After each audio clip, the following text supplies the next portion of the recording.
हैदराबाद की प्लेइंग 11 पर हमारे स्टूडेंट्स ऑफ द गेम जो है उनको दिखा देते हैं, क्योंकि सर यहाँ पे कुछ बदलाव हैं, and the biggest call being कि जॉनी बेस्टो को आज बाहर का रास्ता दिखाया गया और उनकी जगह आए हैं केन विलियमसन, साथ ही साथ रिद्धिमान साहा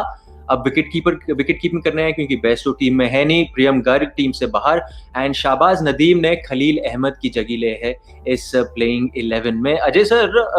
काफी टाइम से बात कर रहे थे कि केन विलियमसन अगर आएंगे तो जगह कहाँ बनाएंगे, क्योंकि सिर्फ होल्डर की जगह दिख रही थी, लेकिन आज जॉनी बेस्टो की जगह आए हैं, तो कहीं ना कहीं what does that tell you in the approach, Hyderabad की अप्रोच में आज? आई थिंक ये अपने मनोज तिवारी की दाद देनी होगी, उन्होंने इस चीज को बहुत पहले देखा था। वो एक्चुअली बड़े दिन से कह रहे थे कि रिद्धिमान साहा को आप ओपनिंग करवा सकते हैं और विकेट कीपिंग करा दें, जॉनी बेस्टो को छोड़ दें आप। तो ये मेरे लिए सरप्राइजिंग डिसीजन है, क्योंकि आपने शुरुआत जब की है वो बिजनेस 50-50, तब आप जॉनी बेस्टो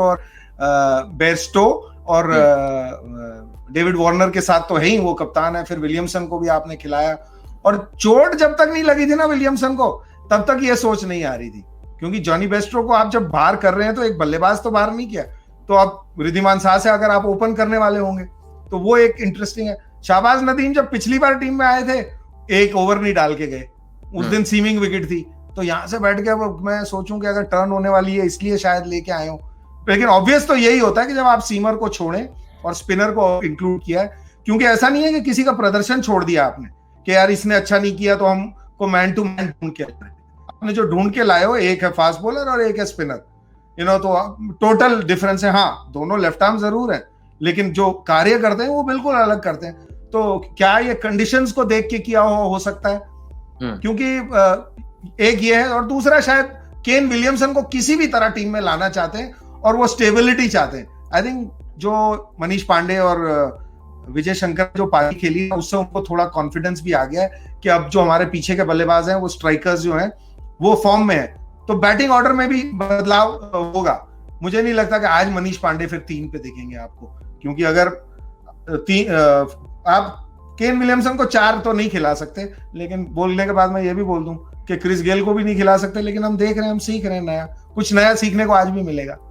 वैसे वीरू भाई, ये तो कह सकते हैं, क्योंकि विलियमसन जब 2018 में ओपन कर रहे थे सनराइजर्स हैदराबाद के लिए, तो 700 से ज्यादा रन उन्होंने बनाए थे। तो इन अ सेंस ये जो कहते हैं ना कि T20 का एक तरीका है खेलने का, वो बड़े अंडर द रेडार जाते हैं, क्योंकि उनका तरीका बड़ा अलग है।